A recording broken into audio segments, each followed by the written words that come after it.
So there's a dangerous trend that is gonna hurt wedding DJs. I was reading this article and I'll link it below, but it said, and I quote, entertainment choices are increasingly drawn from the couple's life. Instead of defaulting to performers who exist solely for weddings and private events, like us, couples are seeking out the music and talent they would naturally gravitate toward in their everyday lives, like an unforgettable band discovered while traveling abroad, the pianist from their favorite hotel lobby, or the jazz trio that defines a beloved neighborhood restaurant. Now, obviously, my first reaction is to go to war, okay? I mean, what are you talking about? Cocktail hour? Because if you're talking about the reception, this sounds like a terrible idea if your goal is to have a packed dance floor. I mean, there's no way that jazz pianist can work a wedding crowd. I mean, there's just no shot. I mean, this is clearly insane, and they want to get clicks, and I get all that, but there is an underlying issue that I want to bring up and I want to talk about, and it's something we really need to think about moving forward. But it depends on what your goal is as a DJ. Like, if your goal is just to do weddings, right, at the average price,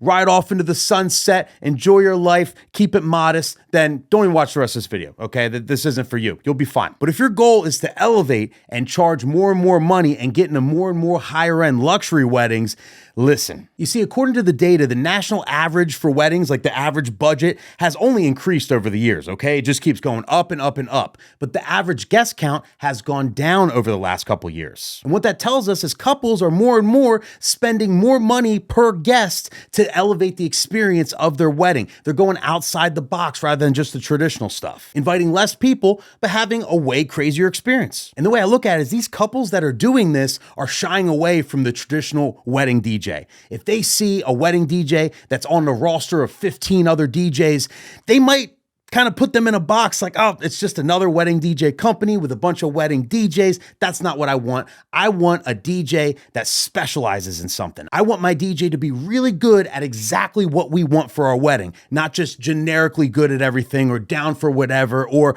I can throw a little Latin in there for you. Like, no, more curated specifically for what they want. And what that tells us is if you want to be considered by these couples that are looking beyond the traditional scope, you have to focus your marketing as an individual and focus it all on what you do best specifically. I am very, very good at Latin events. I'm the go-to DJ for house music, and I can create a house experience at your wedding. For me, I'm kind of an ideas guy, so I'm one of the go-to people for word plays. And if you want like really creative mixing like that, if you're a nerd into music, you like cool transitions, I'm your guy. And I'll be honest with you, it's hard to kind of market yourself in one lane because, you know, you can do other things. Honestly, if they don't value your lane, like if someone was inquiring with me and they're not into word plays, they could care less about that stuff, or they think it's stupid in general, well, they're definitely not even gonna come close to my price. They're gonna think I'm way overpriced and then pass me right by. So it could be scary in the fact that you're giving up clients that you know you could do a decent job for sure, but like they look at what you're really, really good at and how you're marketing yourself, and then they pass you by.